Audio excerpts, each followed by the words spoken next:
Albert Pike, Morals and Dogma of Freemasonry. Chapter 2, The Fellowcraft. In the ancient Orient, all religion was more or less a mystery and there was no divorce from it of philosophy. The popular theology, taking the multitude of allegories and symbols for realities, degenerated into a worship of the celestial luminaries, of imaginary deities with human feelings, passions, appetites, and lusts, of idols, stones, animals, reptiles. The onion was sacred to the Egyptians, because its different layers were a symbol of the concentric heavenly spheres. Of course the popular religion could not satisfy the deeper longings and thoughts, the loftier aspirations of the spirit, or the logic of reason. The first, therefore, was taught to the initiated in the mysteries. There, also, it was taught by symbols. The vagueness of symbolism, capable of many interpretations, reached what the palpable and conventional creed could not. Its indefiniteness acknowledged the abstruseness of the subject, it treated that mysterious subject mystically, it endeavored to illustrate what it could not explain, to excite an appropriate feeling, if it could not develop an adequate idea, and to make the image a mere subordinate conveyance for the conception, which itself never became obvious or familiar.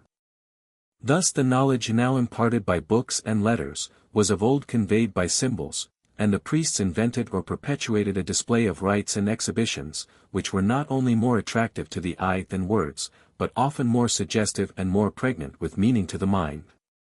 Masonry, successor of the mysteries, still follows the ancient manner of teaching. Her ceremonies are like the ancient mystic shows, not the reading of an essay, but the opening of a problem, requiring research, and constituting philosophy the arch-expounder. Her symbols are the instruction she gives. The lectures are endeavors, often partial and one-sided, to interpret these symbols. He who would become an accomplished Mason must not be content merely to hear, or even to understand, the lectures, he must, aided by them, and they having, as it were, marked out the way for him, study, interpret, and develop these symbols for himself. Though Masonry is identical with the ancient mysteries, it is so only in this qualified sense, that it presents but an imperfect image of their brilliancy, the ruins only of their grandeur, and a system that has experienced progressive alterations, the fruits of social events, political circumstances, and the ambitious imbecility of its improvers. After leaving Egypt, the mysteries were modified by the habits of the different nations among whom they were introduced, and especially by the religious systems of the countries into which they were transplanted. To maintain the established government, laws, and religion, was the obligation of the initiate everywhere, and everywhere they were the heritage of the priests, who were nowhere willing to make the common people co-proprietors with themselves of philosophical truth. Masonry is not the Colosseum in ruins. It is rather a Roman palace of the Middle Ages, disfigured by modern architectural improvements, yet built on a Cyclopean foundation laid by the Etruscans, and with many a stone of the superstructure taken from dwellings and temples of the age of Hadrian and Antoninus. Christianity taught the doctrine of fraternity, but repudiated that of political equality, by continually inculcating obedience to Caesar, and to those lawfully in authority. Masonry was the first apostle of equality. In the monastery there is fraternity and equality, but no liberty. Masonry added that also, and claimed for man the threefold heritage, liberty, equality, and fraternity. It was but a development of the original purpose of the mysteries, which was to teach men to know and practice their duties to themselves and their fellows, the great practical end of all philosophy and all knowledge. Truths are the springs from which duties flow, and it is but a few hundred years since a new truth began to be distinctly seen, that man is supreme over institutions, and not they over him. Man has natural empire over all institutions. They are for him, according to his development, not he for them. This seems to us a very simple statement, one to which all men, everywhere, ought to assent. But once it was a great new truth, not revealed until governments had been in existence for at least 5,000 years. Once revealed, it imposed new duties on men. Man owed it to himself to be free. He owed it to his country to seek to give her freedom, or maintain her in that possession. It made tyranny and usurpation the enemies of the human race. It created a general outlawry of despots and despotisms, temporal and spiritual. The sphere of duty was immensely enlarged. Patriotism had, henceforth, a new and wider meaning. Free government, free thought, free conscience, free speech. All these came to be inalienable rights, which those who had parted with them or been robbed of them, or whose ancestors had lost them, had the right summarily to retake. Unfortunately, as truths always become perverted into falsehoods, and are falsehoods when misapplied, this truth became the gospel of anarchy, soon after it was first preached. Masonry early comprehended this truth, and recognized its own enlarged duties. Its symbols then came to have a wider meaning, but it also assumed the mask of stonemasonry, and borrowed its working tools, and so was supplied with new and apt symbols. It aided in bringing about the French Revolution, disappeared with the Girondists, was born again with the restoration of order, and sustained Napoleon, because, though emperor, he acknowledged the right of the people to select its rulers, and was at the head of a nation refusing to receive back its old kings. He pleaded, with saber, musket, and cannon, the great cause of the people against royalty, the right of the French people even to make a Corsican general their emperor, if it pleased them. Masonry felt that this truth had the omnipotence of God on its side, and that neither pope nor potentate could overcome it. It was a truth dropped into the world's wide treasury, and forming a part of the heritage which each generation receives, enlarges, and holds in trust, and of necessity bequeaths to mankind, the personal estate of man, entailed of nature to the end of time.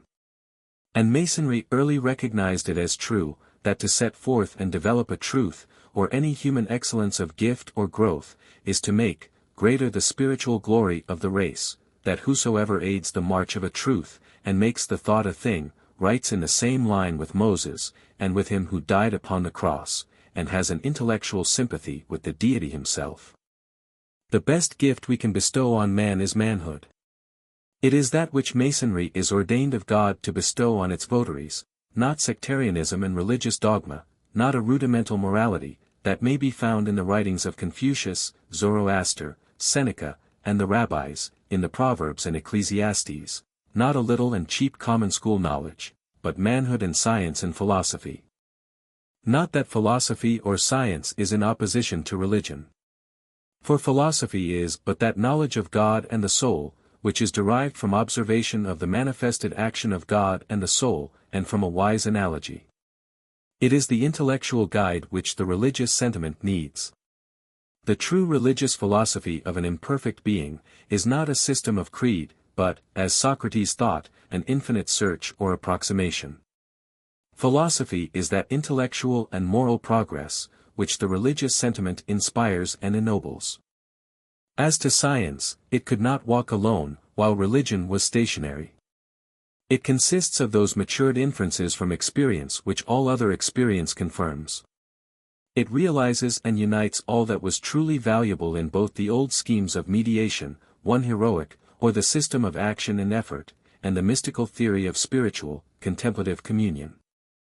Listen to me, says Galen, as to the voice of the Eleusinian Hierophant, and believe that the study of nature is a mystery no less important than theirs, nor less adapted to display the wisdom and power of the great Creator. Their lessons and demonstrations were obscure, but ours are clear and unmistakable. We deem that to be the best knowledge we can obtain of the soul of another man, which is furnished by his actions and his lifelong conduct. Evidence to the contrary, supplied by what another man informs us that this soul has said to his, would weigh little against the former. The first scriptures for the human race were written by God on the earth and heavens. The reading of these scriptures is science. Familiarity with the grass and trees, the insects and the infusoria, teaches us deeper lessons of love and faith than we can glean from the writings of Flaon and Augustine. The great Bible of God is ever open before mankind. Knowledge is convertible into power, and axioms into rules of utility and duty. But knowledge itself is not power. Wisdom is power, and her prime minister is justice, which is the perfected law of truth. The purpose, therefore, of education and science is to make a man wise. If knowledge does not make him so, it is wasted, like water poured on the sands.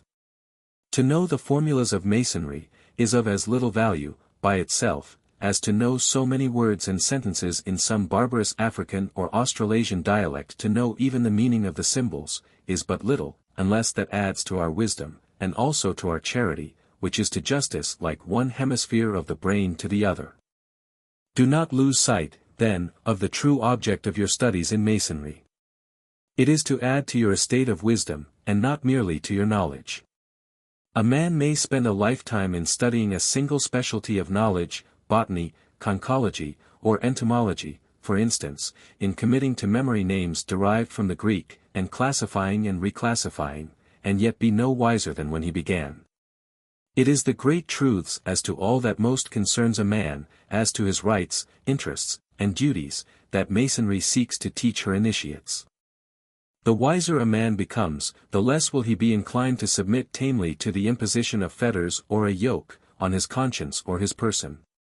For, by increase of wisdom he not only better knows his rights, but the more highly values them, and is more conscious of his worth and dignity.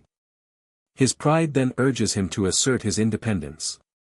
He becomes better able to assert it also, and better able to assist others or his country, when they or she stake all, even existence, upon the same assertion. But mere knowledge makes no one independent, nor fits him to be free. It often only makes him a more useful slave. Liberty is a curse to the ignorant and brutal. Political science has for its object to ascertain in what manner and by means of what institutions political and personal freedom may be secured and perpetuated, not license, or the mere right of every man to vote, but entire and absolute freedom of thought and opinion, alike free of the despotism of monarch and mob and prelate, freedom of action within the limits of the general law enacted for all. The courts of justice, with impartial judges and juries, open to all alike, weakness and poverty.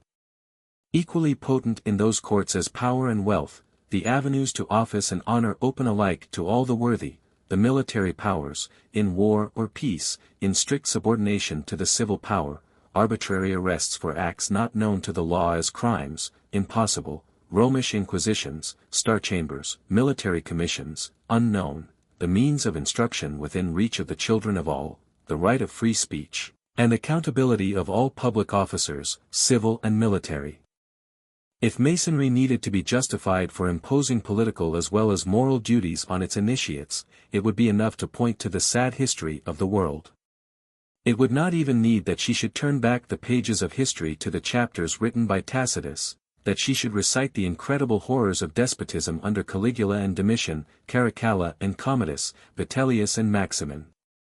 She need only point to the centuries of calamity through which the gay French nation passed, to the long oppression of the feudal ages, of the selfish Bourbon kings, to those times when the peasants were robbed and slaughtered by their own lords and princes, like sheep, when the lord claimed the first fruits of the peasant's marriage bed, when the captured city was given up to merciless rape and massacre, when the state prisons groaned with innocent victims, and the church blessed the banners of pitiless murderers, and sang Te Deums for the crowning mercy of the eve of St. Bartholomew.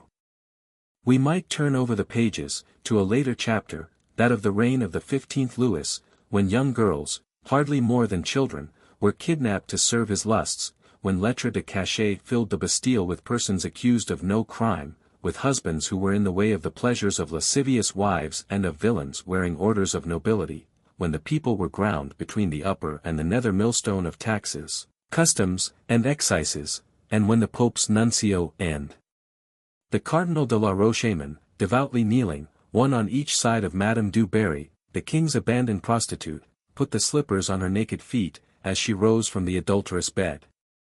Then, indeed, suffering and toil were the two forms of man, and the people were but beasts of burden. The true Mason is he who labors strenuously to help his order effect its great purposes. Not that the order can effect them by itself, but that it, too, can help. It also is one of God's instruments. It is a force and a power, and shame upon it, if it did not exert itself, and, if need be, sacrifice its children in the cause of humanity, as Abraham was ready to offer up Isaac on the altar of sacrifice. It will not forget that noble allegory of Curtius leaping, all in armor, into the great yawning gulf that opened to swallow Rome. It will try. It shall not be its fault if the day never comes when man will no longer have to fear a conquest, an invasion, a usurpation, a rivalry of nations with the armed hand, an interruption of civilization depending on a marriage royal, or a birth in the hereditary tyrannies, a partition of the peoples by a congress, a dismemberment by the downfall of a dynasty, a combat of two religions, meeting head to head, like two goats of darkness on the bridge of the infinite, when they will no longer have to fear famine, spoliation, prostitution from distress, misery from lack of work, and all the brigandages of chance in the forest of events, when nations will gravitate about the truth, like stars about the light, each in its own orbit, without clashing or collision, and everywhere freedom, cinctured with stars, crowned with the celestial splendors, and with wisdom and justice on either hand, will reign supreme. In your studies as a fellowcraft you must be guided by reason, love and faith. We do not now discuss the differences between reason and faith, and undertake to define the domain of each. But it is necessary to say, that even in the ordinary affairs of life we are governed far more by what we believe than by what we know, by faith and analogy, than by reason. The age of reason of the French Revolution taught, we know, what a folly it is to enthrone reason by itself as supreme. Reason is at fault when it deals with the infinite. There we must revere and believe. Notwithstanding the calamities of the virtuous, the miseries of the deserving, the prosperity of tyrants and the murder of martyrs, we must believe there is a wise, just, merciful, and loving God, an intelligence and a providence, supreme over all, and caring for the minutest things and events. A faith is a necessity to man. Woe to him who believes nothing.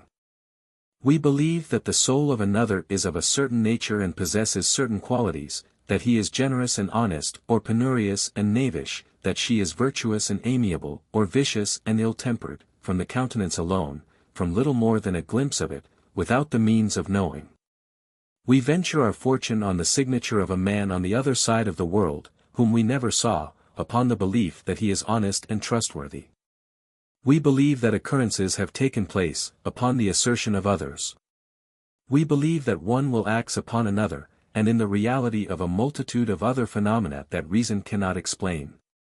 But we ought not to believe what reason authoritatively denies, that at which the sense of right revolts, that which is absurd or self-contradictory, or at issue with experience or science, or that which degrades the character of the deity, and would make him revengeful, malignant, cruel, or unjust. A man's faith is as much his own as his reason is. His freedom consists as much in his faith being free as in his will being uncontrolled by power.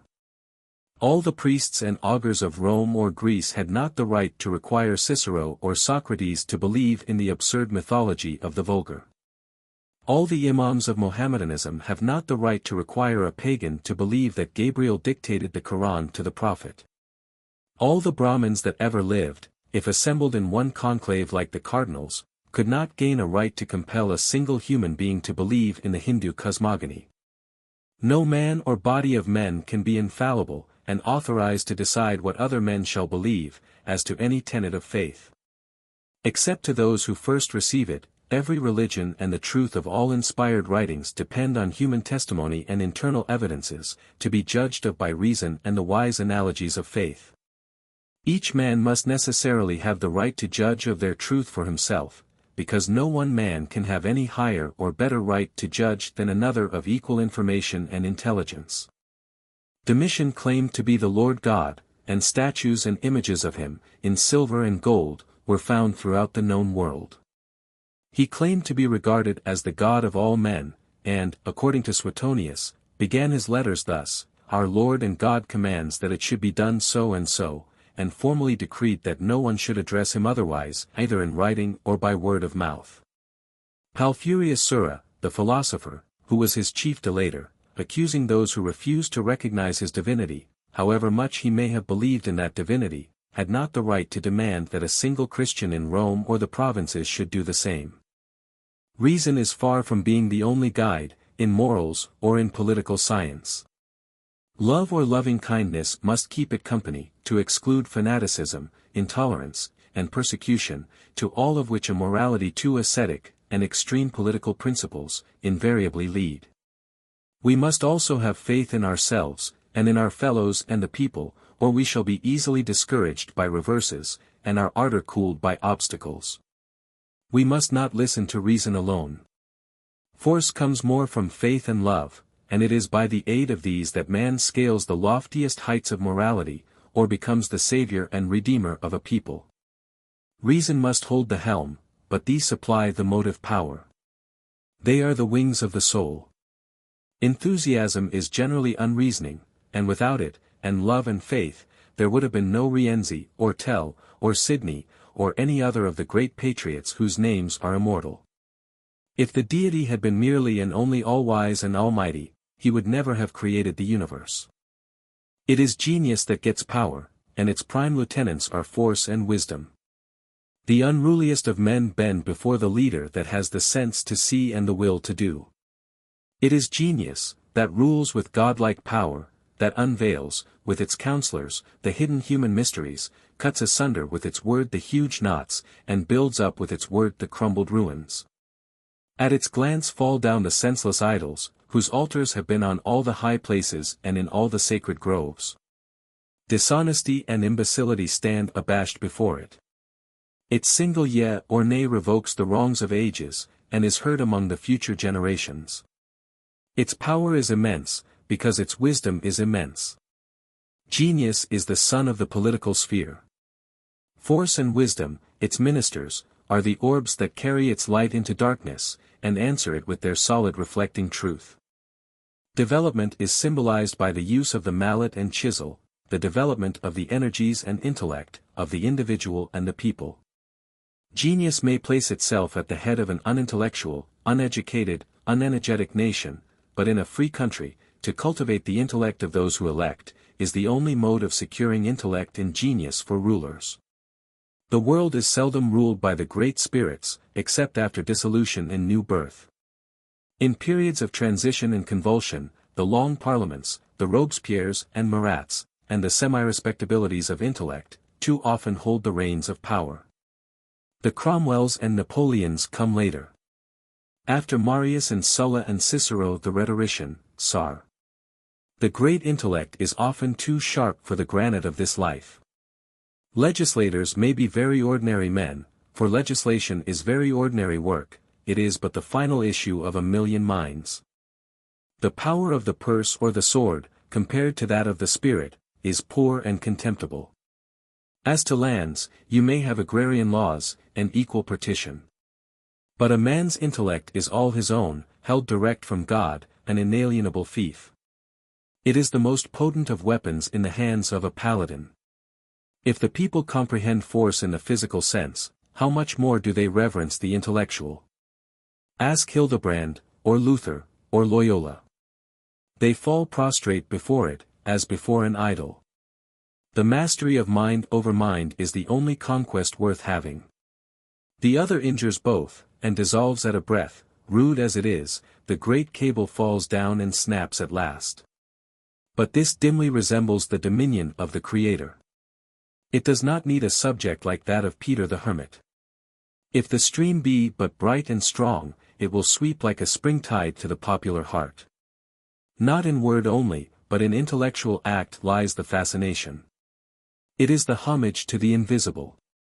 This power, knotted with love, is the golden chain let down into the well of truth, or the invisible chain that binds the ranks of mankind together. Influence of man over man is a law of nature, whether it be by a great estate in land or in intellect. It may mean slavery, a deference to the eminent human judgment. Society hangs spiritually together, like the revolving spheres above. The free country, in which intellect and genius govern, will endure. Where they serve, and other influences govern, the national life is short. All the nations that have tried to govern themselves by their smallest, by the incapables, or merely respectables, have come to naught. Constitutions and laws, without genius and intellect to govern, will not prevent decay. In that case they have the dry rot and the life dies out of them by degrees. To give a nation the franchise of the intellect is the only sure mode of perpetuating freedom.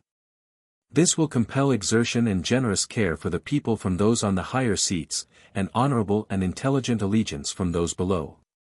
Then political public life will protect all men from self-abasement in sensual pursuits, from vulgar acts and low greed, by giving the noble ambition of just imperial rule. To elevate the people by teaching loving kindness and wisdom, with power to him who teaches best, and so to develop the free state from the rough ashlar, this is the great labor in which Masonry desires to lend a helping hand. All of us should labor in building up the great monument of a nation, the holy house of the temple. The cardinal virtues must not be partitioned among men, becoming the exclusive property of some, like the common crafts. All are apprenticed to the partners, duty and honor. Masonry is a march and a struggle toward the light. For the individual as well as the nation, light is virtue, manliness, intelligence, liberty. Tyranny over the soul or body is darkness. The freest people, like the freest man, is always in danger of relapsing into servitude. Wars are almost always fatal to republics.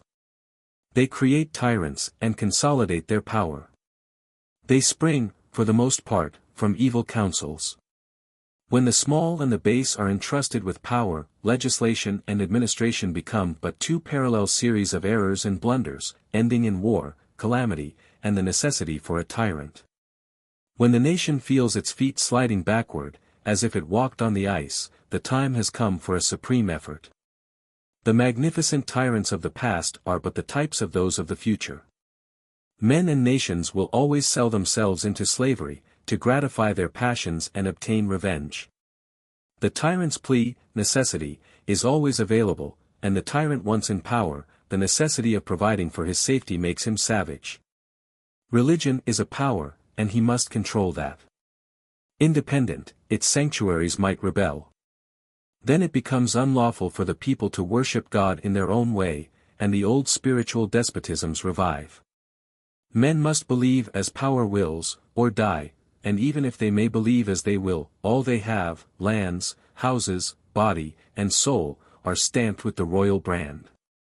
I am the state, said Louis XIV to his peasants, the very shirts on your backs are mine, and I can take them if I will. And dynasties so established endure, like that of the Caesars of Rome, of the Caesars of Constantinople, of the Caliphs, the Stuarts, the Spaniards, the Goths, the Valois, until the race wears out, and ends with lunatics and idiots, who still rule. There is no concord among men, to end the horrible bondage. The state falls inwardly, as well as by the outward blows of the incoherent elements. The furious human passions, the sleeping human indolence, the stolid human ignorance, the rivalry of human castes, are as good for the kings as the swords of the paladins. The worshippers have all bowed so long to the old idol, that they cannot go into the streets and choose another Grand Lama. And so the effete state floats on down the puddled stream of time, until the tempest or the tidal sea discovers that the worm has consumed its strength, and it crumbles into oblivion. Civil and religious freedom must go hand in hand, and persecution matures them both. A people content with the thoughts made for them by the priests of a church will be content with royalty by divine right, the church and the throne mutually sustaining each other. They will smother schism and reap infidelity and indifference, and while the battle for freedom goes on around them, they will only sink the more apathetically into servitude and a deep trance, perhaps occasionally interrupted by furious fits of frenzy, followed by helpless exhaustion. Despotism is not difficult in any land that has only known one master from its childhood, but there is no harder problem than to perfect and perpetuate free government by the people themselves, for it is not one king that is needed, all must be kings. It is easy to set up Masaniello, that in a few days he may fall lower than before. But free government grows slowly, like the individual human faculties, and like the forest trees, from the inner heart outward. Liberty is not only the common birthright, but it is lost as well by non-user as by misuser. It depends far more on the universal effort than any other human property. It has no single shrine or holy well of pilgrimage for the nation, for its waters should burst out freely from the whole soil.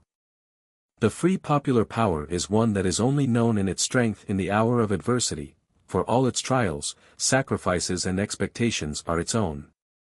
It is trained to think for itself, and also to act for itself.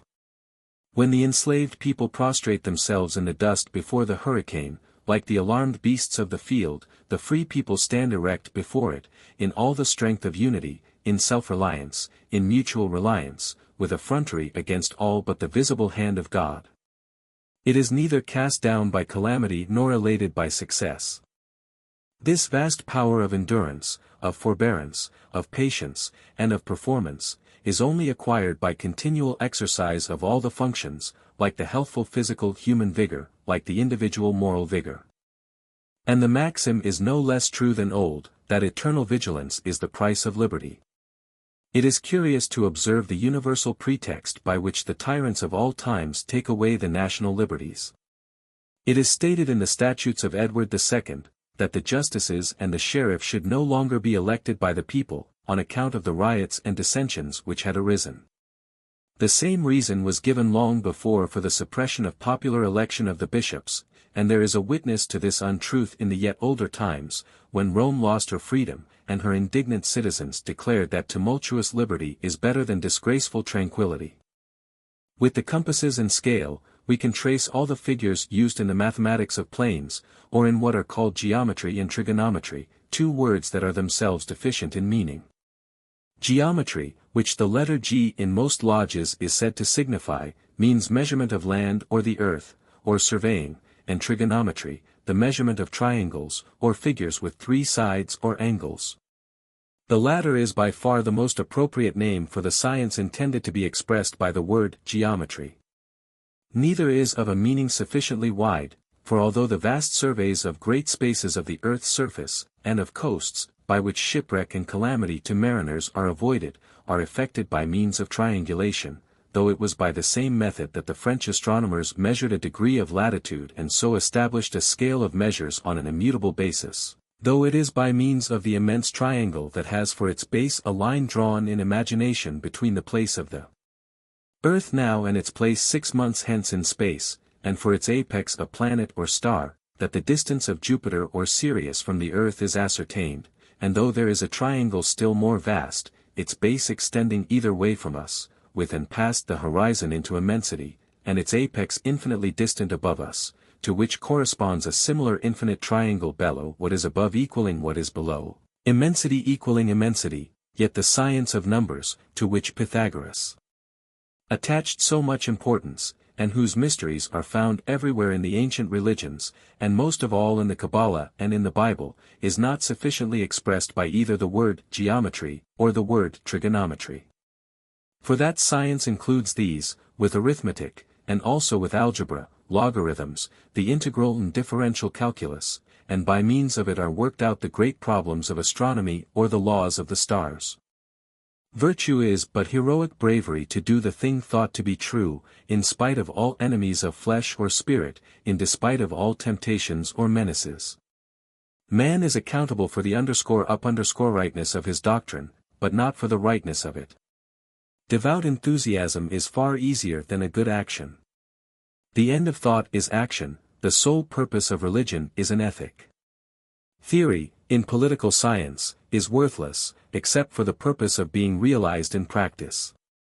In every credo, religious or political as in the soul of man, there are two regions, the dialectic and the ethic, and it is only when the two are harmoniously blended, that a perfect discipline is evolved. There are men who dialectically are Christians, as there are a multitude who dialectically are Masons, and yet who are ethically infidels, as these are ethically of the profane, in the strictest sense, intellectual believers, but practical atheists, men who will write you evidences, in perfect faith in their logic, but cannot carry out the Christian or Masonic doctrine, owing to the strength, or weakness, of the flesh.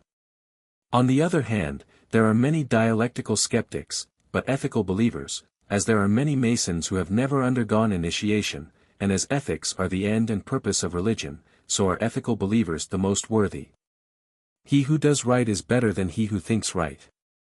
But you must not act upon the hypothesis that all men are hypocrites, whose conduct does not square with their sentiments. No vice is more rare, for no task is more difficult, than systematic hypocrisy. When the demagogue becomes a usurper, it does not follow that he was all the time a hypocrite. Shallow men only so judge of others. The truth is, that creed has, in general, very little influence on the conduct, in religion, on that of the individual, in politics, on that of party. As a general thing, the Mahometan, in the Orient, is far more honest and trustworthy than the Christian. A gospel of love in the mouth, is an avatar of persecution in the heart. Men who believe in eternal damnation and a literal sea of fire and brimstone, incur the certainty of it, according to their creed, on the slightest temptation of appetite or passion. Predestination insists on the necessity of good works. In Masonry, at the least now of passion, one speaks ill of another behind his back, and so far from the brotherhood of blue Masonry being real, and the solemn pledges contained in the use of the word brother being complied with, extraordinary pains are taken to show that Masonry is a sort of abstraction, which scorns to interfere in worldly matters. The rule may be regarded as universal, that, where there is a choice to be made, a Mason will give his vote and influence, in politics and business, to the less qualified profane in preference to the better qualified Mason. One will take an oath to oppose any unlawful usurpation of power, and then become the ready and even eager instrument of a usurper. Another will call one brother, and then play toward him the part of Judas Iscariot, or strike him, as Joab did Abner, under the fifth rib, with a lie whose authorship is not to be traced. Masonry does not change human nature, and cannot make honest men out of born knaves. While you are still engaged in preparation, and in accumulating principles for future use, do not forget the words of the Apostle James, for if any be a hearer of the word, and not a doer, he is like unto a man beholding his natural face in a glass, for he beholdeth himself, and goeth away, and straightway forgetteth what manner of man he was. But whoso looketh into the perfect law of liberty, and continueth, he being not a forgetful hearer, but a doer of the work, this man shall be blessed in his work. If any man among you seem to be religious, and bridleth not his tongue, but deceiveth his own heart, this man's religion is vain. Faith, if it hath not works, is dead, being an abstraction. A man is justified by works, and not by faith only. The devils believe, and tremble. As the body without the heart is dead, so is faith without works. In political science, also, free governments are erected and free constitutions framed, upon some simple and intelligible theory.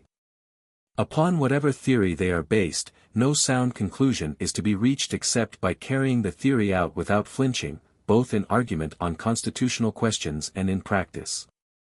Shrink from the true theory through timidity, or wander from it through want of the logical faculty, or transgress against it through passion or on the plea of necessity or expediency, and you have denial or invasion of rights, laws that offend against first principles, usurpation of illegal powers, or abnegation and abdication of legitimate authority. Do not forget, either, that as the showy, superficial, impudent and self-conceited will almost always be preferred, even in utmost stress of danger and calamity of the state, to the man of solid learning, large intellect, and Catholic sympathies, because he is nearer the common popular and legislative level, so the highest truth is not acceptable to the mass of mankind.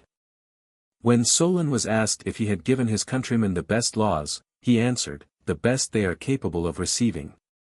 This is one of the profoundest utterances on record, and yet like all great truths, so simple as to be rarely comprehended.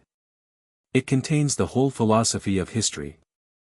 It utters a truth which, had it been recognized, would have saved men an immensity of vain, idle disputes, and have led them into the clearer paths of knowledge in the past.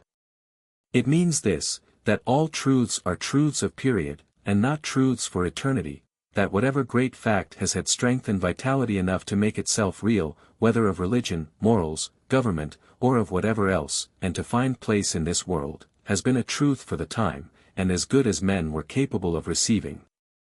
So, too, with great men. The intellect and capacity of a people has a single measure, that of the great men whom Providence gives it, and whom it receives. There have always been men too great for their time or their people. Every people makes such men only its idols, as it is capable of comprehending. To impose ideal truth or law upon an incapable and merely real man, must ever be a vain and empty speculation. The laws of sympathy govern in this as they do in regard to men who are put at the head. We do not know, as yet, what qualifications the sheep insist on in a leader. With men who are too high intellectually, the mass have as little sympathy as they have with the stars. When Burke, the wisest statesman England ever had, rose to speak, the House of Commons was depopulated as upon an agreed signal. There is as little sympathy between the mass and the highest truths. The highest truth, being incomprehensible to the man of realities, as the highest man is, and largely above his level, will be a great unreality and falsehood to an unintellectual man. The profoundest doctrines of Christianity and philosophy would be mere jargon and babble to a Potawatomi Indian. The popular explanations of the symbols of Masonry are fitting for the multitude that have swarmed into the temples, being fully up to the level of their capacity. Catholicism was a vital truth in its earliest ages, but it became obsolete, and Protestantism arose, flourished, and deteriorated. The doctrines of Zoroaster were the best which the ancient Persians were fitted to receive, those of Confucius were fitted for the Chinese, those of Muhammad for the idolatrous Arabs of his age. Each was truth for the time. Each was a gospel, preached by a reformer, and if any men are so little fortunate as to remain content therewith, when others have attained a higher truth, it is their misfortune and not their fault. They are to be pitied for it, and not persecuted. Do not expect easily to convince men of the truth, or to lead them to think aright. The subtle human intellect can weave its mists over even the clearest vision. Remember that it is eccentric enough to ask unanimity from a jury, but to ask it from any large number of men on any point of political faith is amazing. You can hardly get two men in any congress or convention to agree, nay, you can rarely get one to agree with himself. The political church which chances to be supreme anywhere has an indefinite number of tongues.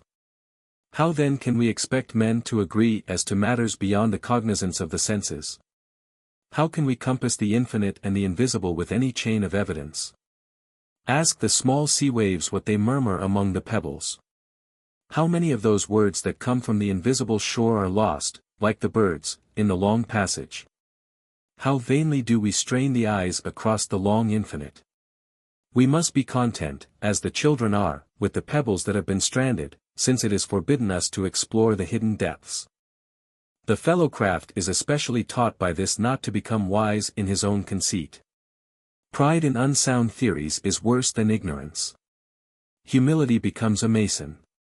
Take some quiet, sober moment of life, and add together the two ideas of pride and man, behold him, creature of a span, stalking through infinite space in all the grandeur of littleness.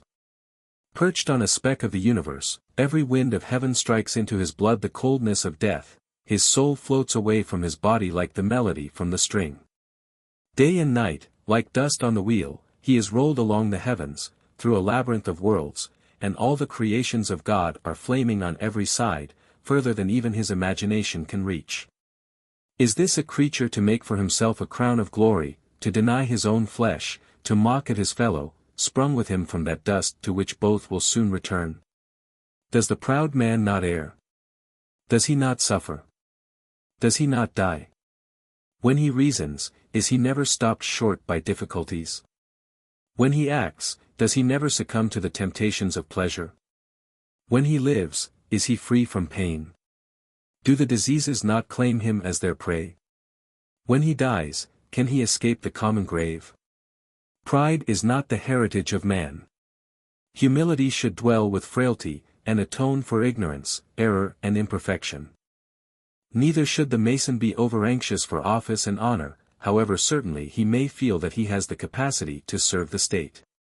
He should neither seek nor spurn honors. It is good to enjoy the blessings of fortune, it is better to submit without a pang to their loss. The greatest deeds are not done in the glare of light, and before the eyes of the populace. He whom God has gifted with a love of retirement possesses, as it were, an additional sense, and among the vast and noble scenes of nature, we find the balm for the wounds we have received among the pitiful shifts of policy, for the attachment to solitude is the surest preservative from the ills of life. But resignation is the more noble in proportion as it is the less passive.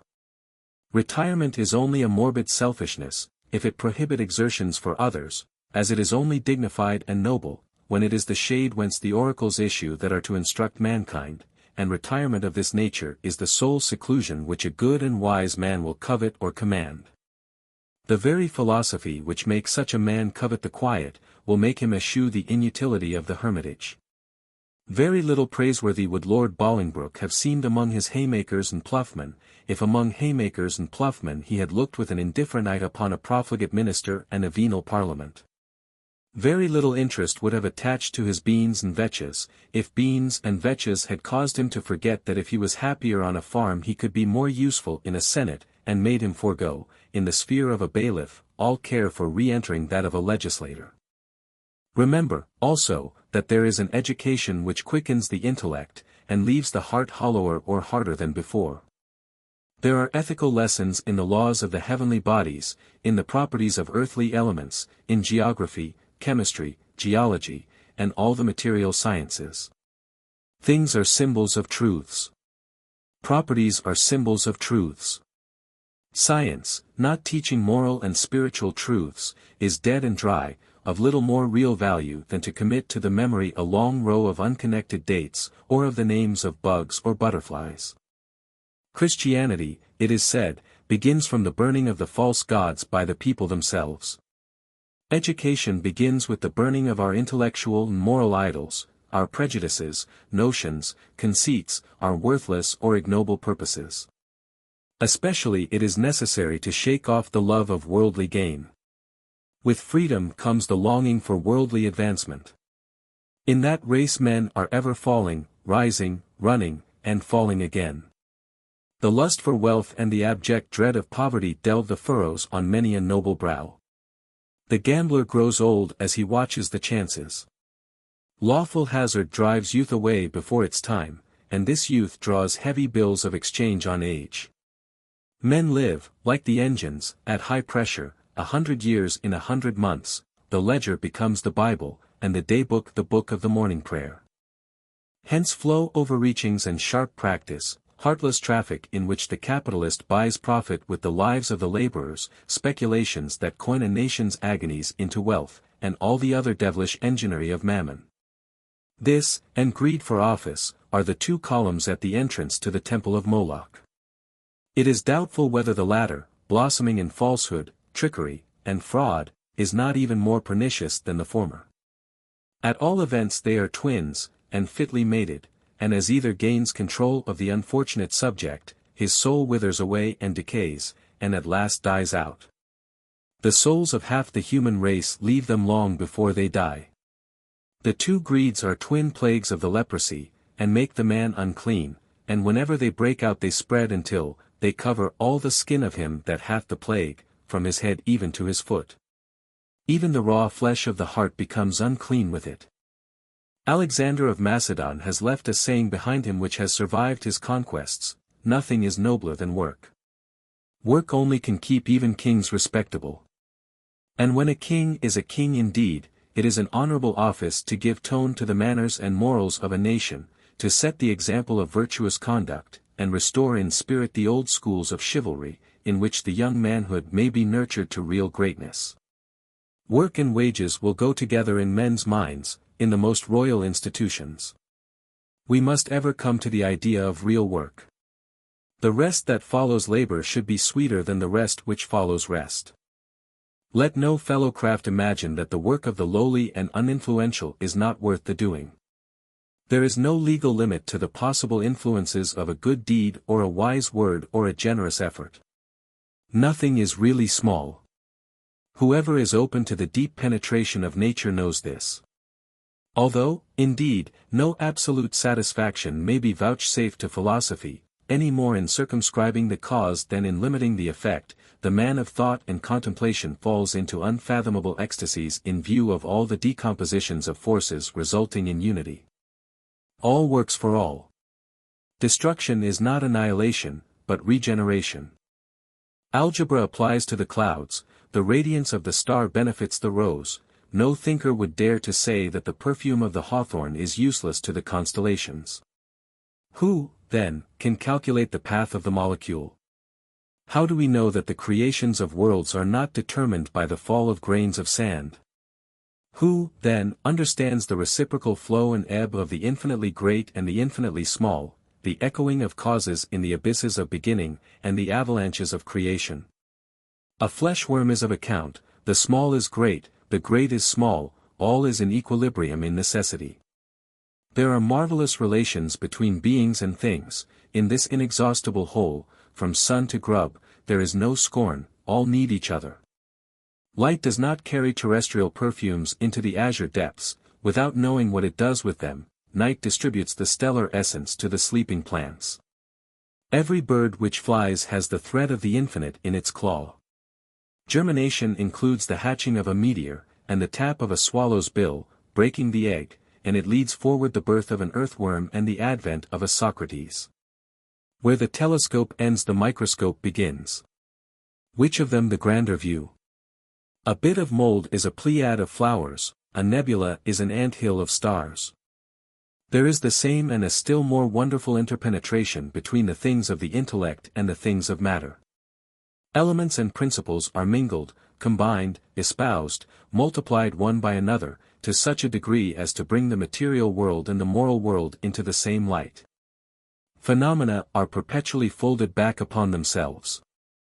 In the vast cosmical changes the universal life comes and goes in unknown quantities, enveloping all in the invisible mystery of the emanations, losing no dream from no single sleep, sowing an animalcule here, crumbling a star there, oscillating and winding in curves, making a force of light, and an element of thought, disseminated and indivisible, dissolving all save that point without length, breadth, or thickness.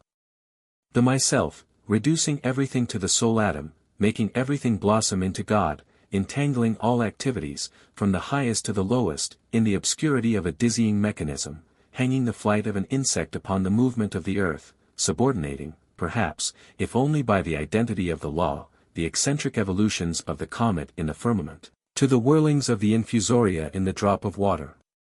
A mechanism made of mind, the first motor of which is the gnat, and its last wheel the zodiac. A peasant boy, guiding Blucher by the right one of two roads, the other being impassable for artillery, enables him to reach Waterloo in time to save Wellington from a defeat that would have been a rout, and so enables the kings to imprison Napoleon on a barren rock in mid-ocean. An unfaithful smith, by the slovenly shoeing of a horse, causes his lameness, and, he stumbling, the career of his world-conquering rider ends, and the destinies of empires are changed. A generous officer permits an imprisoned monarch to end his game of chess before leading him to the block, and meanwhile the usurper dies, and the prisoner reascends the throne. An unskillful workman repairs the compass, or malice or stupidity disarranges it, the ship mistakes her course, the waves swallow a Caesar, and a new chapter is written in the history of a world. What we call accident is but the adamantine chain of indissoluble connection between all created things. The locust, hatched in the Arabian sands, the small worm that destroys the cotton boll, one making famine in the Orient, the other closing the mills and starving the workmen and their children in the Occident, with riots and massacres, are as much the ministers of God as the earthquake, and the fate of nations depends more on them than on the intellect of its kings and legislators. A civil war in America will end in shaking the world, and that war may be caused by the vote of some ignorant prizefighter or crazed fanatic in a city or in a congress, or of some stupid boor in an obscure country parish. The electricity of universal sympathy, of action and reaction, pervades everything, the planets and the motes in the sunbeam. Faust, with his types, or Luther, with his sermons, worked greater results than Alexander or Hannibal. A single thought sometimes suffices to overturn a dynasty. A silly song did more to unseat James II than the acquittal of the bishops. Voltaire, Condorcet, and Rousseau uttered words that will ring, in change and revolutions, throughout all the ages. Remember, that though life is short, thought and the influences of what we do or say are immortal, and that no calculus has yet pretended to ascertain the law of proportion between cause and effect. The hammer of an English blacksmith, smiting down an insolent official, led to a rebellion which came near being a revolution. The word well spoken, the deed fitly done, even by the feeblest or humblest, cannot help but have their effect. More or less, the effect is inevitable and eternal. The echoes of the greatest deeds may die away like the echoes of a cry among the cliffs, and what has been done seem to the human judgment to have been without result. The unconsidered act of the poorest of men may fire the train that leads to the subterranean mine, and an empire be rent by the explosion. The power of a free people is often at the disposal of a single and seemingly an unimportant individual, a terrible and truthful power, for such a people feel with one heart and therefore can lift up their myriad arms for a single blow. And, again, there is no graduated scale for the measurement of the influences of different intellects upon the popular mind. Peter the Hermit held no office, yet what a work he wrought. From the political point of view there is but a single principle, the sovereignty of man over himself. This sovereignty of oneself over oneself is called liberty. Where two or several of these sovereignties associate, the state begins. But in this association there is no abdication. Each sovereignty parts with a certain portion of itself to form the common right. That portion is the same for all.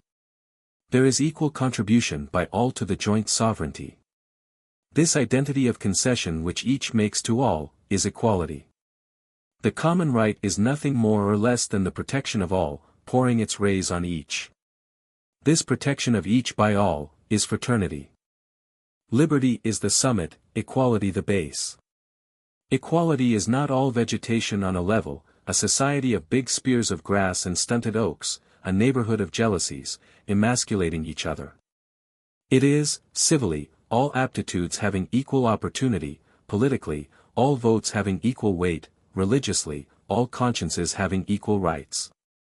Equality has an organ, gratuitous and obligatory instruction. We must begin with the right to the alphabet. The primary school obligatory upon all, the higher school offered to all. Such is the law. From the same school for all springs equal society. Instruction. Light. All comes from light, and all returns to it. We must learn the thoughts of the common people, if we would be wise and do any good work. We must look at men, not so much for what fortune has given to them with her blind old eyes, as for the gifts nature has brought in her lap, and for the use that has been made of them. We profess to be equal in a church and in the lodge, we shall be equal in the sight of God when he judges the earth. We may well sit on the pavement together here, in communion and conference, for the few brief moments that constitute life. A democratic government undoubtedly has its defects, because it is made and administered by men, and not by the wise gods. It cannot be concise and sharp, like the despotic. When its ire is aroused it develops its latent strength, and the sturdiest rebel trembles. But its habitual domestic rule is tolerant, patient, and indecisive. Men are brought together, first to differ, and then to agree. Affirmation, negation, discussion, solution, these are the means of attaining truth. Often the enemy will be at the gates before the babble of the disturbers is drowned in the chorus of consent. In the legislative office deliberation will often defeat decision. Liberty can play the fool like the tyrants. Refined society requires greater minuteness of regulation, and the steps of all advancing states are more and more to be picked among the old rubbish and the new materials. The difficulty lies in discovering the right path through the chaos of confusion. The adjustment of mutual rights and wrongs is also more difficult in democracies. We do not see and estimate the relative importance of objects so easily and clearly from the level or the waving land as from the elevation of a lone peak, towering above the plain, for each looks through his own mist. Abject dependence on constituents, also, is too common. It is as miserable a thing as abject dependence on a minister or the favorite of a tyrant. It is rare to find a man who can speak out the simple truth that is in him, honestly and frankly, without fear, favor, or affection either to emperor or people. Moreover, in assemblies of men, faith in each other is almost always wanting, unless a terrible pressure of calamity or danger from without produces cohesion. Hence the constructive power of such assemblies is generally deficient. The chief triumphs of modern days, in Europe, have been in pulling down and obliterating, not in building up. But repeal is not reform. Time must bring with him the restorer and rebuilder. Speech, also, is grossly abused in republics, and if the use of speech be glorious, its abuse is the most villainous of vices. Rhetoric, Plato says, is the art of ruling the minds of men. But in democracies it is too common to hide thought in words, to overlay it, to babble nonsense. The gleams and glitter of intellectual soap and water bubbles are mistaken for the rainbow glories of genius. The worthless Parides is continually mistaken for gold. Even intellect condescends to intellectual jugglery, balancing thoughts as a juggler balances pipes on his chin. In all congresses we have the inexhaustible flow of babble, and factions' clamorous knavery in discussion, until the divine power of speech, that privilege of man and great gift of God, is no better than the screech of parrots or the mimicry of monkeys. The mere talker, however fluent, is barren of deeds in the day of trial. There are men voluble as women, and as well skilled in fencing with the tongue, prodigies of speech, misers in deeds. Too much talking, like too much thinking, destroys the power of action. In human nature, the thought is only made perfect by deed. Silence is the mother of both. The trumpeter is not the bravest of the brave. Steel and not brass wins the day. The great doer of great deeds is mostly slow and slovenly of speech. There are some men born and bred to betray. Patriotism is their trade, and their capital is speech. But no noble spirit can plead like Paul and be false to itself as Judas.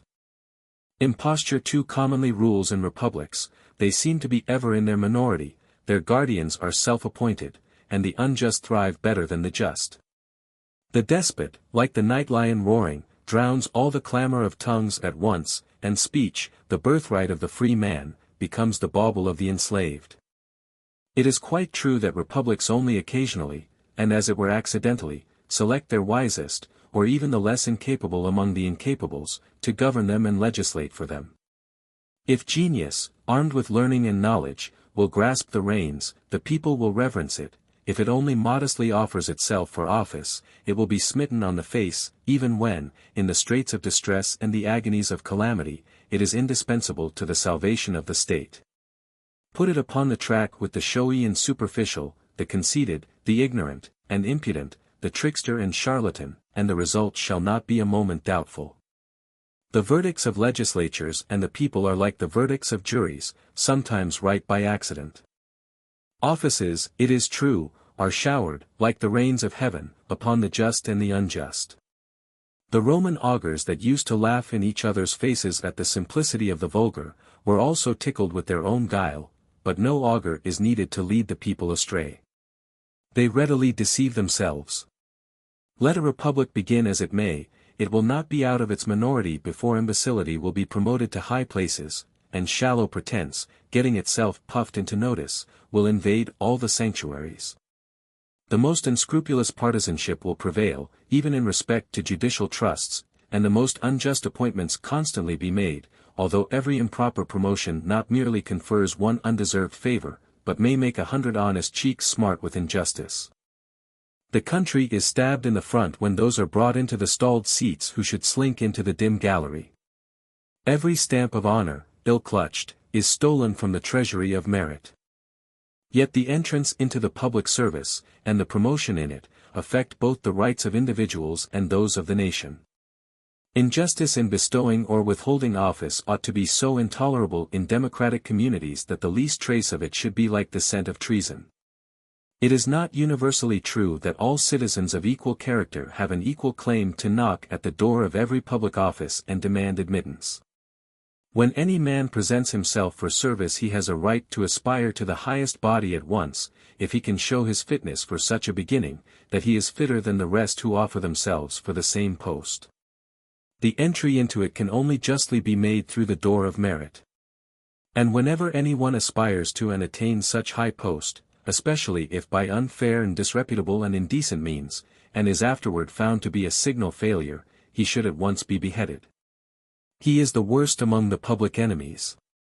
When a man sufficiently reveals himself, all others should be proud to give him due precedence. When the power of promotion is abused in the grand passages of life, whether by people, legislature, or executive, the unjust decision recoils on the judge at once. That is not only a gross, but a willful shortness of sight, that cannot discover the deserving. If one will look hard, long, and honestly, he will not fail to discern merit, genius, and qualification, and the eyes and voice of the press and public should condemn and denounce injustice wherever she rears her horrid head. The tools to the workman, no other principle will save a republic from destruction, either by civil war or the dry rot. They tend to decay, do all we can to prevent it, like human bodies. If they try the experiment of governing themselves by their smallest, they slide downward to the unavoidable abyss with tenfold velocity, and there never has been a republic that has not followed that fatal course. But however palpable and gross the inherent defects of democratic governments, and fatal as the results finally and inevitably are, we need only glance at the reigns of Tiberius, Nero, and Caligula, of Heliogabalus and Caracalla, of Domitian and Commodus, to recognize that the difference between freedom and despotism is as wide as that between heaven and hell. The cruelty, baseness, and insanity of tyrants are incredible. Let him who complains of the fickle humors and inconstancy of a free people, read Pliny's character of Domitian.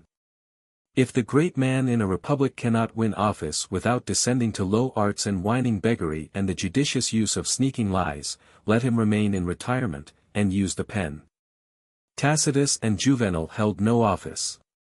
Let history and satire punish the pretender as they crucify the despot. The revenges of the intellect are terrible and just. Let Masonry use the pen and the printing press in the free state against the demagogue, in the despotism against the tyrant. History offers examples and encouragement. All history, for 4,000 years, being filled with violated rights and the sufferings of the people, each period of history brings with it such protest as is possible to it. Under the Caesars there was no insurrection, but there was a Juvenal. The arousing of indignation replaces the Gracchi. Under the Caesars there is the exile of Syene, there is also the author of the Annals. As the Neros reign darkly they should be pictured so. Work with the graver only would be pale, into the grooves should be poured a concentrated prose that bites. Despots are an aid to thinkers. Speech enchained is speech terrible. The writer doubles and triples his style, when silence is imposed by a master upon the people. There springs from this silence a certain mysterious fullness, which filters and freezes into brass in the thoughts.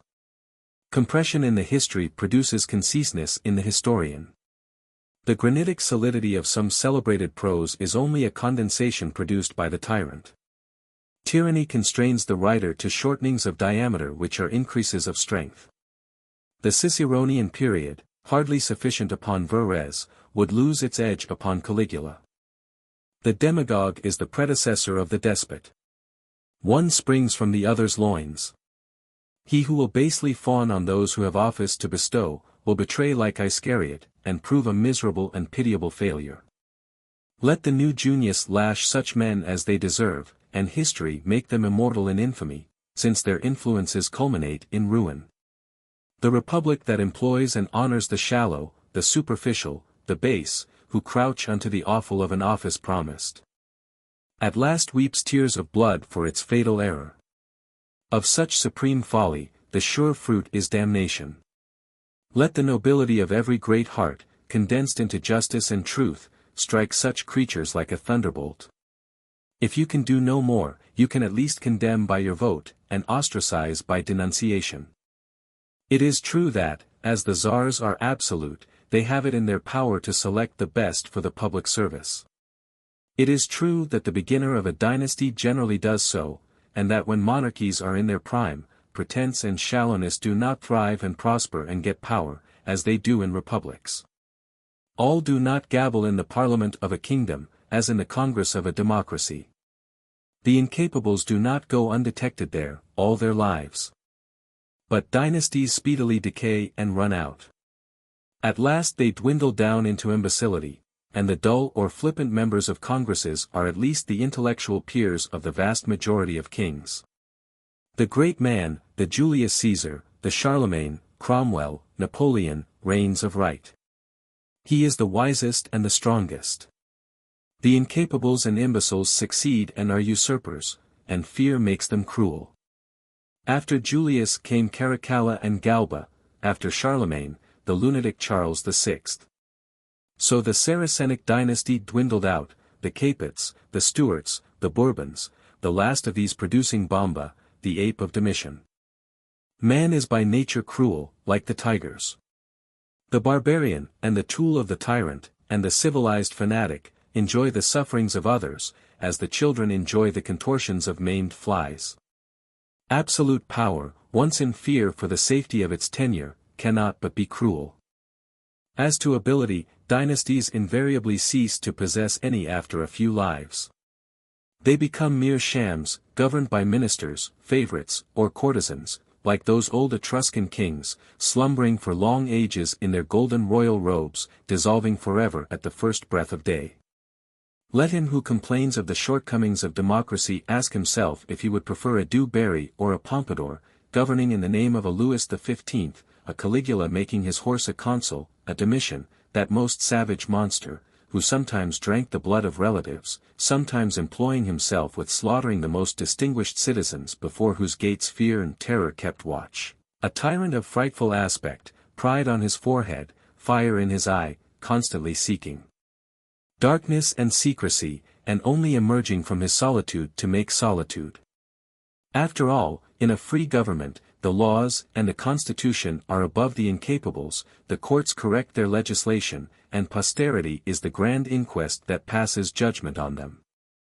What is the exclusion of worth and intellect and knowledge from civil office compared with trials before Jeffreys, tortures in the dark caverns of the Inquisition, Alva butcheries in the Netherlands, the eve of St. Bartholomew, and the Sicilian Vespers?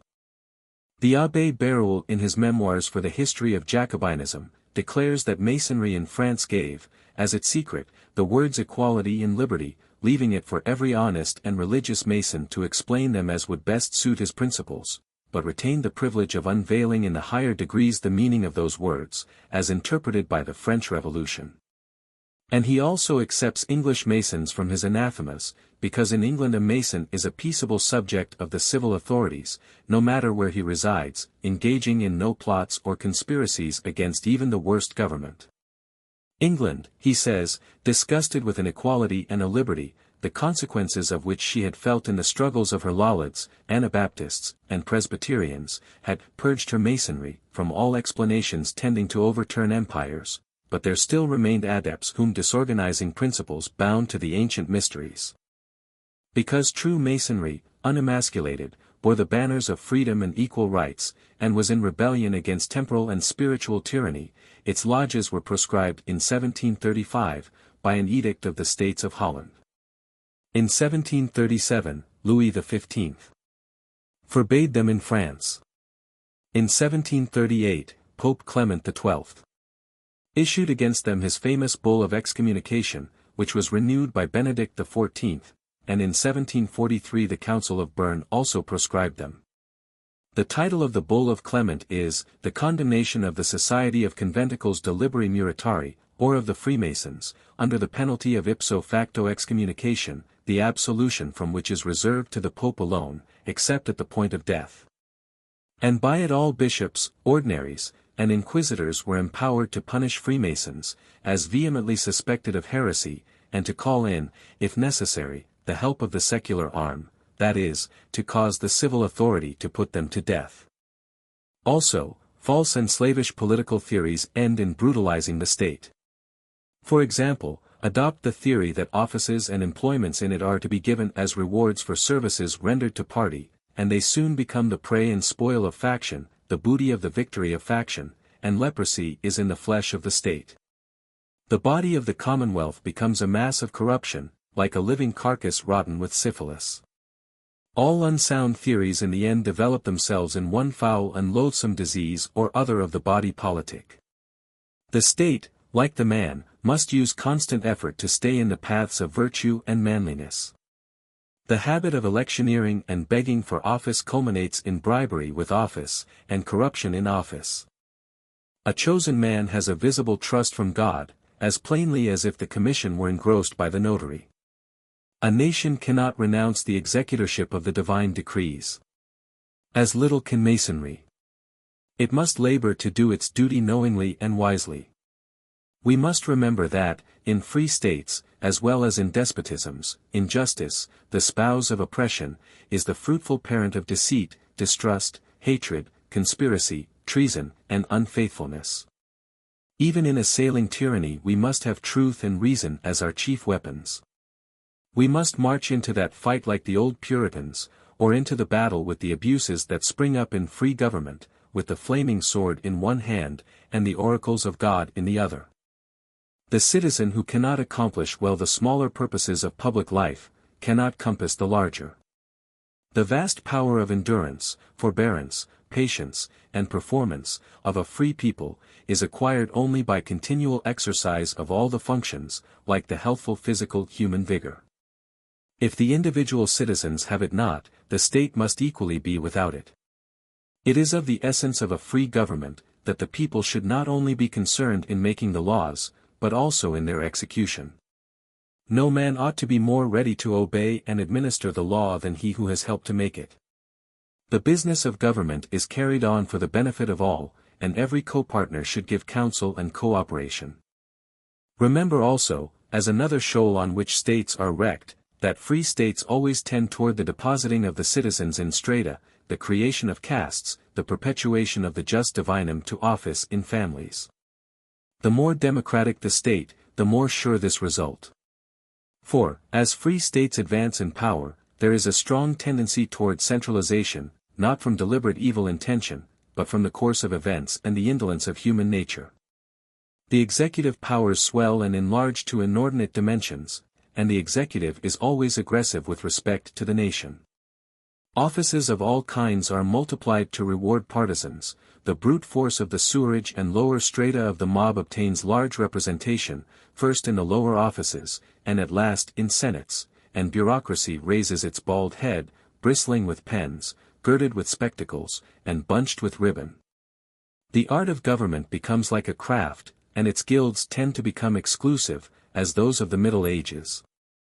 Political science may be much improved as a subject of speculation, but it should never be divorced from the actual national necessity. The science of governing men must always be practical, rather than philosophical. There is not the same amount of positive or universal truth here as in the abstract sciences. What is true in one country may be very false in another, what is untrue today may become true in another generation, and the truth of today be reversed by the judgment of tomorrow. To distinguish the casual from the enduring, to separate the unsuitable from the suitable, and to make progress even possible, are the proper ends of policy. But without actual knowledge and experience, and communion of labor, the dreams of the political doctors may be no better than those of the doctors of divinity. The reign of such a caste, with its mysteries, its myrmidons, and its corrupting influence, may be as fatal as that of the despots. 30 tyrants are 30 times worse than one. Moreover, there is a strong temptation for the governing people to become as much slothful and sluggards as the weakest of absolute kings. Only give them the power to get rid, when caprice prompts them, of the great and wise men, and elect the little, and as to all the rest they will relapse into indolence and indifference. The central power, creation of the people, organized and cunning if not enlightened, is the perpetual tribunal set up by them for the redress of wrong and the rule of justice. It soon supplies itself with all the requisite machinery, and is ready and apt for all kinds of interference. The people may be a child all its life. The central power may not be able to suggest the best scientific solution of a problem, but it has the easiest means of carrying an idea into effect. If the purpose to be attained is a large one, it requires a large comprehension, it is proper for the action of the central power. If it be a small one, it may be thwarted by disagreement. The central power must step in as an arbitrator and prevent this. The people may be too averse to change, too slothful in their own business, unjust to a minority or a majority. The central power must take the reins when the people drop them. France became centralized in its government more by the apathy and ignorance of its people than by the tyranny of its kings. When the inmost parish life is given up to the direct guardianship of the state, and the repair of the belfry of a country church requires a written order from the central power, a people is in its dotage. Men are thus nurtured in imbecility, from the dawn of social life. When the central government feeds part of the people, it prepares all to be slaves. When it directs parish and county affairs, they are slaves already. The next step is to regulate labor and its wages. Nevertheless, whatever follies the free people may commit, even to the putting of the powers of legislation in the hands of the little competent and less honest, despair not of the final result. The terrible teacher, experience, writing his lessons on hearts desolated with calamity and wrung by agony, will make them wiser in time. Pretense and grimace and sordid beggary for votes will some day cease to avail. Have faith, and struggle on, against all evil influences and discouragements. Faith is the Savior and Redeemer of nations. When Christianity had grown weak, profitless, and powerless, the Arab restorer and iconoclast came, like a cleansing hurricane. When the battle of Damascus was about to be fought, the Christian bishop, at the early dawn, in his robes, at the head of his clergy, with the cross once so triumphant raised in the air, came down to the gates of the city, and laid open before the army the testament of Christ. The Christian general, Thomas, laid his hand on the book, and said, O God! If our faith be true, aid us, and deliver us not into the hands of its enemies. But Khaled, the sword of God, who had marched from victory to victory, exclaimed to his wearied soldiers, Let no man sleep. There will be rest enough in the bowers of paradise, sweet will be the repose never more to be followed by labor. The faith of the Arab had become stronger than that of the Christian, and he conquered. The sword is also, in the Bible, an emblem of speech, or of the utterance of thought. Thus, in that vision or apocalypse of the sublime exile of Patmos, a protest in the name of the ideal, overwhelming the real world, a tremendous satire uttered in the name of religion and liberty, and with its fiery reverberations smiting the throne of the Caesars, a sharp two-edged sword comes out of the mouth of the semblance of the Son of Man, encircled by the 7 golden candlesticks, and holding in his right hand 7 stars. The Lord, says Isaiah, hath made my mouth like a sharp sword. I have slain them, says Hosea, by the words of my mouth.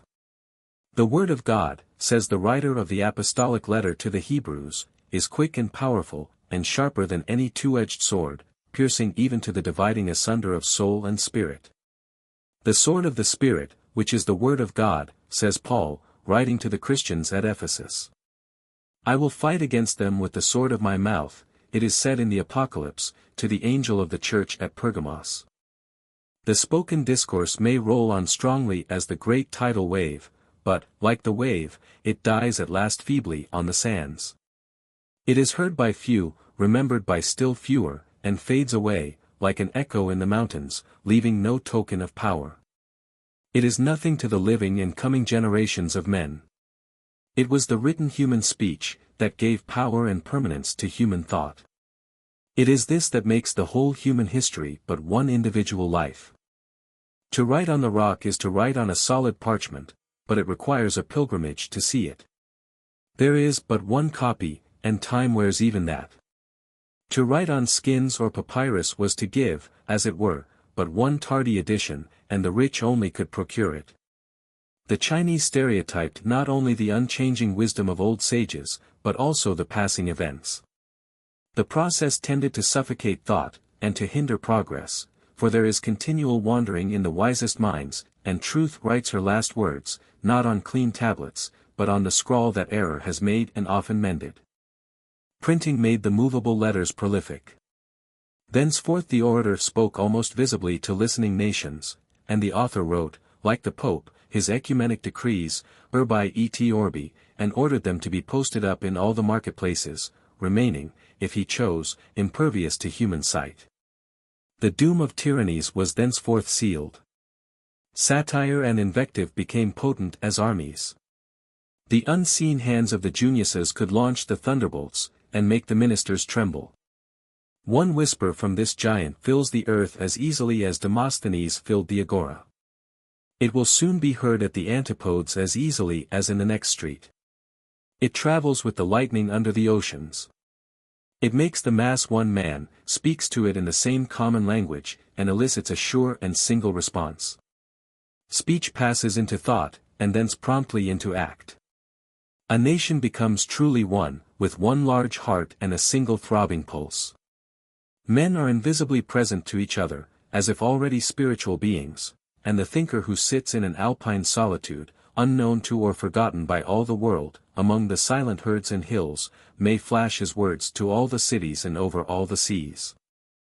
Select the thinkers to be legislators, and avoid the gabblers. Wisdom is rarely loquacious. Weight and depth of thought are unfavorable to volubility. The shallow and superficial are generally voluble and often pass for eloquent. More words, less thought, is the general rule. The man who endeavors to say something worth remembering in every sentence, becomes fastidious, and condenses like Tacitus. The vulgar love a more diffuse stream. The ornamentation that does not cover strength is the gewgaws of Babel. Neither is dialectic subtlety valuable to public men. The Christian faith had it formerly more than now, a subtlety that might have entangled Plato, and which has rivaled in a fruitless fashion the mystic lore of Jewish rabbis and Indian sages. It is not this which converts the heathen. It is a vain task to balance the great thoughts of the earth, like hollow straws, on the fingertips of disputation. It is not this kind of warfare which makes the cross triumphant in the hearts of the unbelievers, but the actual power that lives in the faith. So there is a political scholasticism that is merely useless. The dexterities of subtle logic rarely stir the hearts of the people, or convince them. The true apostle of liberty, fraternity, and equality makes it a matter of life and death. His combats are like those of Bossuet, combats to the death.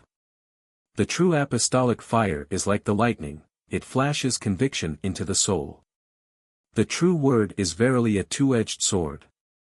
Matters of government and political science can be fairly dealt with only by sound reason, and the logic of common sense, not the common sense of the ignorant, but of the wise. The acutest thinkers rarely succeed in becoming leaders of men. A watchword or a catchword is more potent with the people than logic, especially if this be the least metaphysical.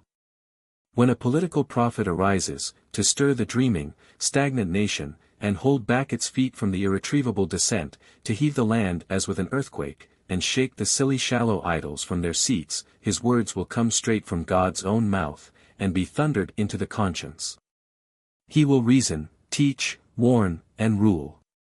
The real sword of the Spirit is keener than the brightest blade of Damascus. Such men rule a land, in the strength of justice, with wisdom and with power. Still, the men of dialectic subtlety often rule well, because in practice they forget their finely spun theories, and use the trenchant logic of common sense.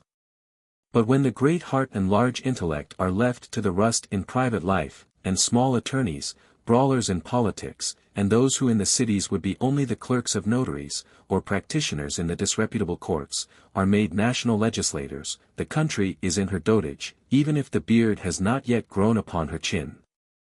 In a free country, human speech must needs be free, and the state must listen to the maunderings of folly, and the screechings of its geese, and the brayings of its asses, as well as to the golden oracles of its wise and great men. Even the despotic old kings allowed their wise fools to say what they liked. The true alchemist will extract the lessons of wisdom from the babblings of folly. He will hear what a man has to say on any given subject, even if the speaker end only in proving himself prince of fools. Even a fool will sometimes hit the mark. There is some truth in all men who are not compelled to suppress their souls and speak other men's thoughts. The finger even of the idiot may point to the great highway. A people, as well as the sages, must learn to forget. If it neither learns the new nor forgets the old, it is fated, even if it has been royal for 30 generations. To unlearn is to learn, and also it is sometimes needful to learn again the forgotten. The antics of fools make the current follies more palpable, as fashions are shown to be absurd by caricatures, which so lead to their extirpation. The buffoon and the zany are useful in their places. The ingenious artificer and craftsman, like Solomon, searches the earth for his materials, and transforms the misshapen matter into glorious workmanship. The world is conquered by the head even more than by the hands. Nor will any assembly talk forever. After a time, when it has listened long enough, it quietly puts the silly, the shallow, and the superficial to one side, it thinks, and sets to work. The human thought, especially in popular assemblies, runs in the most singularly crooked channels, harder to trace and follow than the blind currents of the ocean. No notion is so absurd that it may not find a place there. The master workman must train these notions and vagaries with his two-handed hammer. They twist out of the way of the sword thrusts, and are invulnerable all over, even in the heel, against logic. The martel or mace, the battle-axe, the great double-edged two-handed sword must deal with follies. The rapier is no better against them than a wand, unless it be the rapier of ridicule. The sword is also the symbol of war and of the soldier. Wars, like thunderstorms, are often necessary to purify the stagnant atmosphere. War is not a demon, without remorse or reward. It restores the brotherhood in letters of fire. When men are seated in their pleasant places, sunken in ease and indolence, with pretense and incapacity in littleness usurping all the high places of state, war is the baptism of blood and fire, by which alone they can be renovated. It is the hurricane that brings the elemental equilibrium, the concord of power and wisdom. So long as these continue obstinately divorced, it will continue to chasten. In the mutual appeal of nations to God, there is the acknowledgement of his might. It lights the beacons of faith and freedom, and heats the furnace through which the earnest and loyal pass to immortal glory. There is in war the doom of defeat, the quenchless sense of duty, the stirring sense of honor, the measureless solemn sacrifice of devotedness, and the incense of success. Even in the flame and smoke of battle, the Mason discovers his brother, and fulfills the sacred obligations of fraternity. 2, or the duad, is the symbol of antagonism, of good and evil, light and darkness. It is Cain and Abel, Eve and Lilith, Jachin and Boaz, Ormuzd and Ahriman, Osiris and Typhon. 3, or the triad, is most significantly expressed by the equilateral and the right-angled triangles. There are 3 principal colors or rays in the rainbow, which by intermixture make 7. The 3 are the blue, the yellow, and the red. The Trinity of the Deity, in one mode or other, has been an article in all creeds. He creates, preserves, and destroys. He is the generative power, the productive capacity, and the result. The immaterial man, according to the Kabbalah, is composed of vitality, or life, the breath of life, of soul or mind, and spirit. Salt, sulfur, and mercury are the great symbols of the alchemists. To them man was body, soul, and spirit. For is expressed by the square, or four-sided right-angled figure. Out of the symbolic Garden of Eden flowed a river, dividing into 4 streams, Pison, which flows around the land of gold, or light, Gihon, which flows around the land of Ethiopia or darkness, Hiddekel, running eastward to Assyria, and the Euphrates.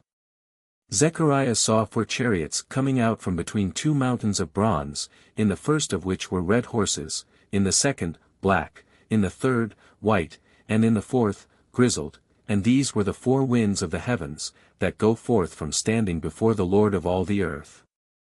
Ezekiel saw the 4 living creatures, each with 4 faces and 4 wings, the faces of a man and a lion, an ox and an eagle, and the 4 wheels going upon their 4 sides, and St. John beheld the 4 beasts, full of eyes before and behind, the lion, the young ox, the man, and the flying eagle.